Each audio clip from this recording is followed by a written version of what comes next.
Dans la Bible, il est dit que l'avenir Jacob prendra racine, qu'Israël poussera et fleurira.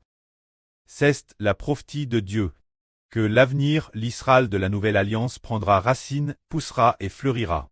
Mais l'Israël de l'Ancien Testament, pourquoi ne pouvait-il pas prendre racine, ni pousser, ni fleurir, ni porter de fruits? C'est pour une raison qu'il ne pouvait pas prendre racine. Les Israélites de l'Ancien Testament ne pouvaient pas prendre racine, et encore moins pousser, fleurir et porter du fruit. Pour quelle raison ne pouvaient-ils pas prendre racine? Quand nous parlons de prendre racine, c'est s'enraciner en Dieu, aimer Dieu de toute sa vie, pour que leur esprit appartienne au nom de Dieu. Ainsi, il peut s'enraciner en Dieu, parce que les Israélites de l'Ancien Testament n'avaient pas encore été rachetés, puisque leur esprit n'était pas raché. Alors, sous l'autorité de qui était leur esprit? Ceux qui ne sont pas rachetés. Leur esprit est sous l'autorité de Satan. C'est pourquoi les prophètes de Dieu ont averti les Israélites maintes reprises. Mais ils continuaient désespérément à adorer des idoles, faire le mal désespérément, adorer des esprits malins, et commettre toutes sortes de méchancetés. C'est pourquoi ils ne pouvaient avoir une vie nouvelle. Car avant d'être racheté, l'homme est toujours contre elle par le pshach, l'homme est toujours par Satan, et par les anges tchus asservis. Ils ne pouvaient donc pas aimer Dieu de toute leur vie. Mais quand le Seigneur Christ est venu dans le monde en tant qu'homme, après que le Seigneur Christ a subi toutes les souffrances et a été mis mort, l'Israël de la Nouvelle Alliance, les descendants des frères Ashbert de la Nouvelle Alliance, sous quel nom sont-ils désormais plaqués?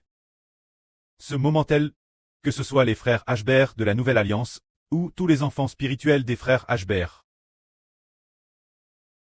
Leur nom, ils appartiennent tous Dieu, au nom du Seigneur Christ et du Saint-Esprit. On tend ainsi plaque sous le nom de Dieu, du Seigneur et du Saint-Esprit.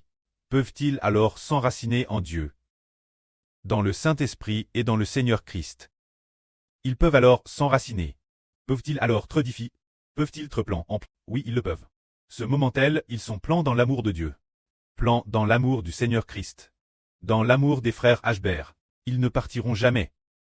Pourquoi? Est-ce différent de l'Israël de l'Ancien Testament? Les Israélites de l'Ancien Testament n'étant pas rachetés. Leur esprit n'appartenait pas au nom de Dieu, ni au nom du Christ, n'appartenait pas au nom de Dieu.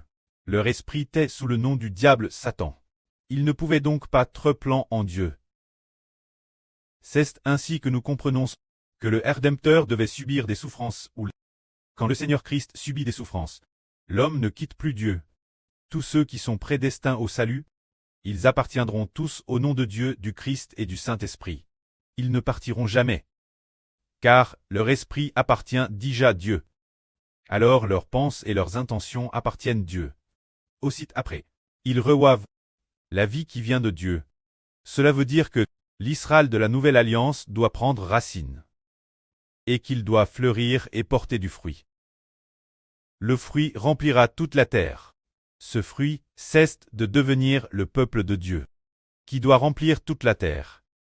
Après que notre Seigneur Christ a été crucifié, frères et sœurs, en voyant ce groupe d'enfants que nous sommes, qui d'autres iraient convoiter les idoles? Ce n'est plus comme l'Israël de l'Ancien Testament, leur esprit tout entier. L'esprit entier de notre groupe d'enfants appartient déjà à Dieu. On peut donc s'enraciner, c'est parce qu'après ce que le Seigneur Christ nous a rachetés, le pré a mis un esprit profondément enraciné en Dieu, en le Seigneur Christ. Dans l'Israël de la Nouvelle Alliance, un tel esprit a été plaqué en nous, que la gloire soit au pré et au Seigneur. Amen.